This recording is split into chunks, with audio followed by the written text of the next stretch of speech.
What's going on? Welcome to HDiiTV. You're now rocking with your boy.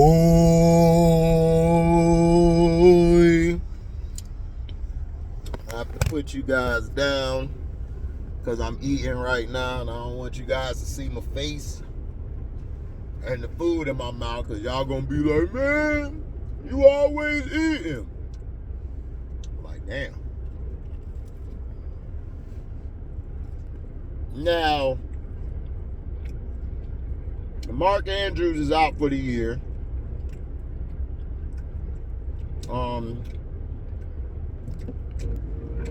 It's been an injury-riddled season. And I blame it on the lack of running backs.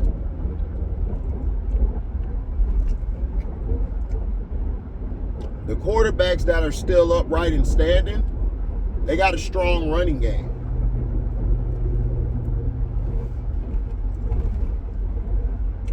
They got a strong running game.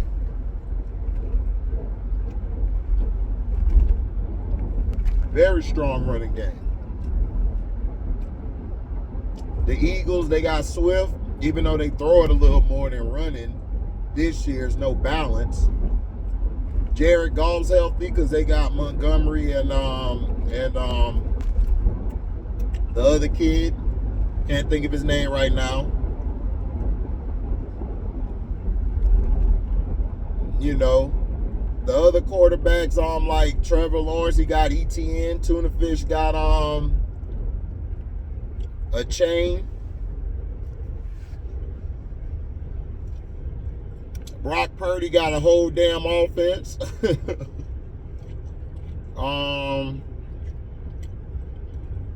Caker Trashfield got some running backs. You know. But I blame the lack of running backs for the injuries of all these quarterbacks. Joe Burrow with Mixon. He got Mixon. But you know what they doing? They want him to throw the damn ball all the time. Josh Allen the same way. Now, to Josh Allen's credit, he didn't fumble the ball on the first play. It was cooked. But I felt like because of that, they stopped running the ball. I would have kept running the ball.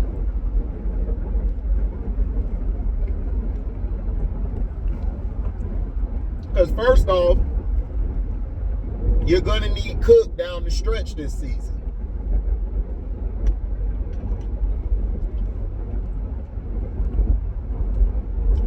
Football is a game played by inches. It's not a game played by yards. It's played by inches. It's between the trenches. The trenches dictate who's going to win, who's not going to win.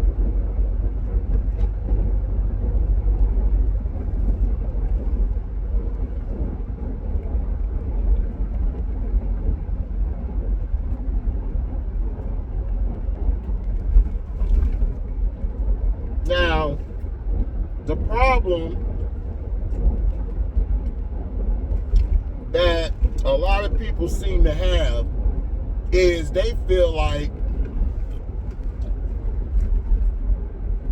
my team won. I don't care about the overall product. How you don't care about the overall product? It's the bullshit that they talking about with the Chiefs. They think the Chiefs have played great this year. I'm like, defensively they have.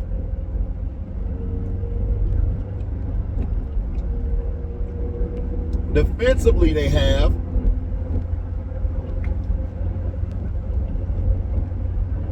Offensively they've been atrocious.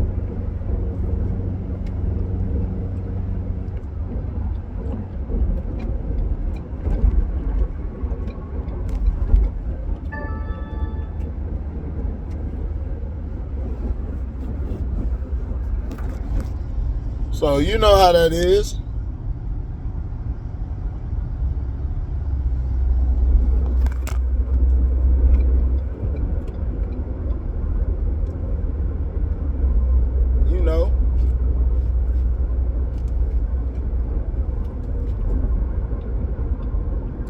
this about.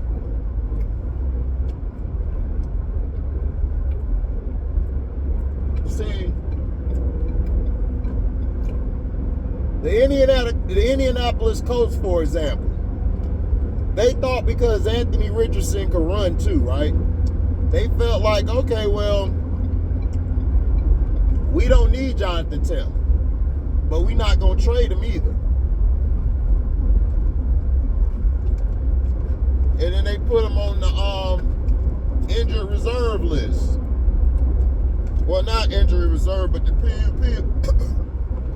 Excuse me. The PUP list.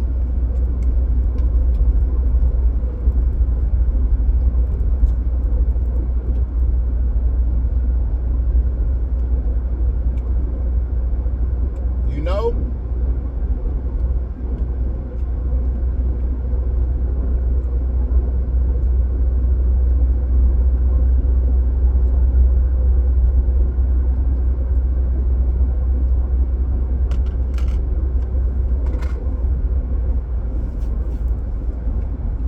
And he put out a tweet. Hello. He put out a tweet basically calling BS on the Colts organization, which we knew it was. My thing was, if you're not going to pay him what he's worth, then trade him. Let him go somewhere. But they do that colluding. All of these owners do a lot of collusion, just like they did Lamar Jackson. They were talking all that trash about Lamar Jackson. Where are they right now? The Atlanta Falcons suck. If you would have at least went after Deshaun or Lamar Jackson, you would have been doing well this year. Right? Right?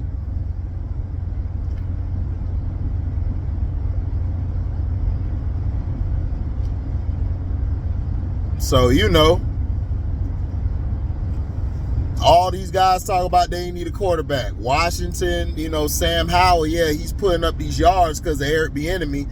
You haven't even heard them give Eric Bieniemy no credit.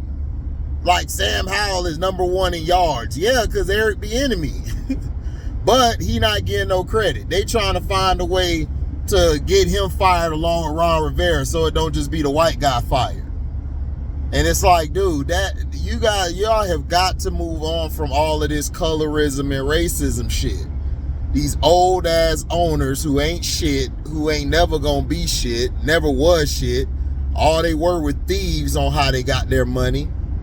And they're basically trying to act like, well, we want to pick the best candidate, and then they continue recycling McDaniels and all these sorry ass coaches. Matt LaFleur's been exposed this year. His play calling is trash, which we been knew, because if you watch the game where Aaron was out that one game, they had a chance to beat the Niners, and guess what? Right on cue, Josh McDaniels not Josh McDaniels. You might as well say that he is, but Matt LaFleur effed it up.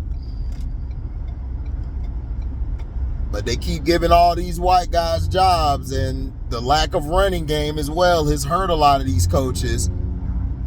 When you run the ball, man, you keep the defense honest.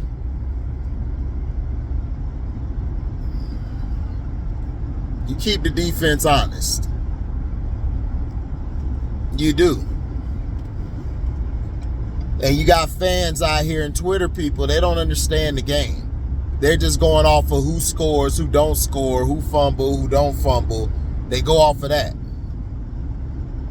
The second time, you know, like in the Bills game, right, when Cook fumbled, that was on Josh Allen because he didn't put it in his pocket right. And that's why it was a fumble. Josh Allen has been playing some of the worst football I've seen him play. Dak Prescott has been outplaying Josh Allen and a lot of these quarterbacks all year. He has, but we're going to continuously tear Dak down, whose running game is very shaky because they're missing that pound back, that ground and pound back. That ground and pound back, if they had that, it would work. And everybody's talking about, man, Dallas might be interested in King Henry. They're not getting King Henry. Jerry Jones is cheap. He's not finna do that. He's not going against the status quo, which is to try to phase the running back out the game. They're trying to phase to these wide receiver / running backs like Deebo Samuel, which to me is dumb as hell. Or they're trying to get the white running back so they could basically promote him. Because that's the face of the offense for the Niners is Chris McCaffrey. Christian McCaffrey's the face of the offense. Because he's the white guy and he's in San Francisco. So, everything, is calling it out and pointing it out. It's up to y'all if y'all want to basically listen and follow what we're saying. You don't have to follow what I'm saying. You could go do your own research to see how corrupt a lot of this stuff is. And it's getting worse and worse. Now, you also got, in other news, you got Angel Reese, her mother, and Flo J's mother, or Fly J, who's basically Camouflage's daughter, went at it on Twitter. I guess Angel's mother was sending a sneak diss to Flo J mom, like saying something in a tweet, making it sound really Bonics.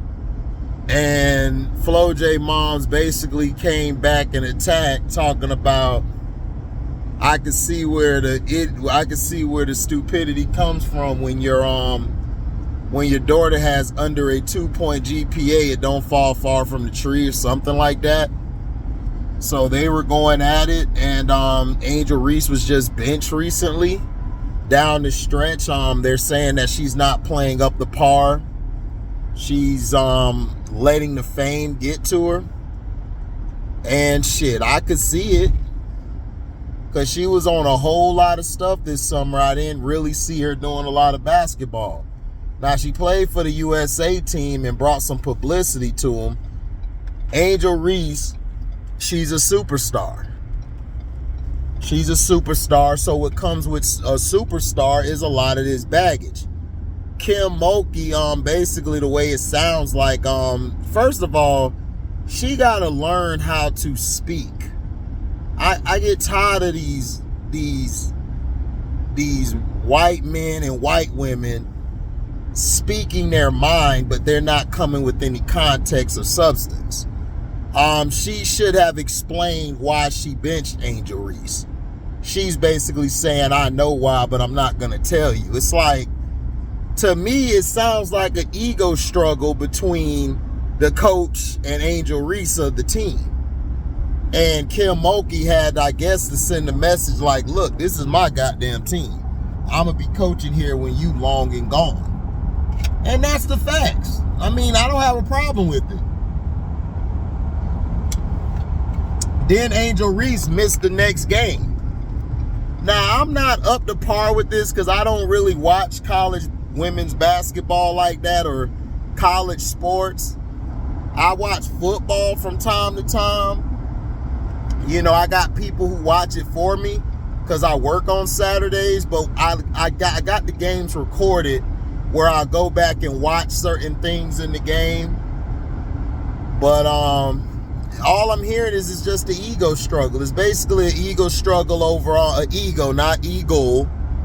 struggle over who runs the team. And to me, Angel Reese, she basically talked about, I think this summer she's going to take homeschool, online classes, because she's too famous to be in the, on the campus. Like, in the way that sounded, it sounded like, oh, so you're better than all of us? That's a quick way to lose your team. I know a lot of you all on Twitter or who's doing these things, y'all have never played on a team or a team environment. Our team sucked in college because we had a bunch of babies on our team. And we had a bunch of coaches who were nothing but coddlers. And they were recruiting some of the worst talent that I've ever seen. It's like, dog, y'all can't recruit nobody? Like, you recruit your character guys. You recruit high character guys or guys who wants to win. and we didn't do that as a coaching staff. Now me, I'm not going to brag like I was the shit. I wasn't. I was terrible in college. I was playing linebacker. I'd never played the position before. And then I started shining my second year playing actually on the field. My first year playing, I was terrible. I got benched. I never got to play again. And then when I did get to play again, I missed a tackle. And I got pulled again. It's like, I was like, damn, I'm never going to understand or get it unless I get the reps. And then the following year, I got put in the game. I missed a tackle again. And I didn't play until like later in the season. Like later in the season and shit. And when I played, it was against UTEP. I had a big game. I played here in UTEP. I balled out that game. And then my linebacker coach still was talking shit. So I was like, all right, man. In the Arkansas Pine Bluff game, I balled out. The Prairie View game, I was okay. And then I came back the following year. I was having an okay camp. Wasn't all that. I wasn't having a real good camp. I had an injury, I believe, in my leg. I didn't tell nobody because I wanted to get to play, man. I didn't want to go back to the bench. And that was selfish of me. And I showed selfishness at that point. And I got hurt making a tackle, which eventually helped us win the game. They never scored or anything after that, after I made that tackle. And then I was out for the season. I came back the following season, played a few games, but I wasn't the same. And I just lost my love for football. I just quit. I said, F it, I'm done. And that's why I try to tell people, like, it is a lot of mental that goes into football. That's why you see these guys out here, and then you have the media adding extra bullshit on top of bullshit. Dog, is tough. Deshaun Watson was getting thrown through the mud. They're making memes about Predator and got the Asian masseuse ladies next to him. How racist is that? So basically, you're being racial towards Asian women. So only Asian women give massages. When the women that he was with weren't Asian, I believe. I believe they were black and white. Then you're going to say he's the predator, trying to say he's a predator when he never got convicted. And this is the world we live in, is misinformation, misrepresentation, everything. You got too many Twitter finger people in the media now trying to get the hot take or clicks and views that they're getting exposed. And everybody's like, oh, well, he exposed Deshaun. Like, no, how did he expose Deshaun Watson? Watson was hurt. If Watson wasn't hurt, he would play. I know this because Watson used to get hurt in Houston, and he would come back after a few weeks, and then he'll ball out. This time around, the shoulder was messed up because he was getting hit late and hitting worse than any other quarterbacks because they wanted to send a message to Cleveland. You don't do that. You don't pay this Negro guaranteed money. That's all it is, dog. That's why I said sports is nothing but politics and bullshit. That's all it is. They don't give a damn about the American people. All they care about is filling their pockets up. And all we do is keep falling for the bullshit. But these quarterbacks are getting hurt because of the lack of running game. If we had more of a running game, a lot of these quarterbacks would make it. That's how I look at it, man. I mean, and the Angel Reese situation, Angel Reese just needs to get off her ass and do what she got to do. And she's got to learn how to be humble. This isn't your team. It's the coach's team. You're a captain. That's why when people be like, who team was it, Kobe or Shaq? I said, nigga, it's the Lakers organization. But Kobe and Shaq were the leaders of that team. It wasn't just Shaq. Everybody loved to say, man, that's Shaq team. No, it wasn't. It was Kobe and Shaq's team. Shaq was not winning until Kobe came into his own. He was not winning. If Shaq was that dude, he would have been winning before Kobe. He wasn't. Because he's a bad leader, he's very lazy, and he takes a lot of plays off, especially on the defensive end. Now, Angel Reese needs to wake up and stop thinking, okay, well, I'm too big for this and that. You are never too big, Miss Lady, for anything. This is the attitude that makes you not be a captain or a leader. Leaders are selfless. They're selfish at times, but their majority are putting the team's goals ahead of their goals. Michael Jordan had to learn that. Michael was out here dropping all these points, all this stuff, and they were losing. They were losing to the Celtics and other teams. They may have had a chance to beat those teams if he would have moved the ball. But he had to face it the hard way. But that's all I got. Kim Mulkey, to me, has to learn how to speak better, speak clearer when given a situation. I don't know if she's ever had a star player. I don't think she's ever had a star player like this on her team before. But she has got to learn how to speak better and get her words out better, because it makes it come off as she's egotistical and she's above reproach. And a lot of white privilege. That's what it seems. I'm not saying that's what it is. That's how it comes off. So I'm out, man. Make sure you like, comment, and share. You guys know the description box to send me a donation, or you guys can super chat, you know, when we go live or premiere video. So thank y'all for listening. I'm out. Deezy.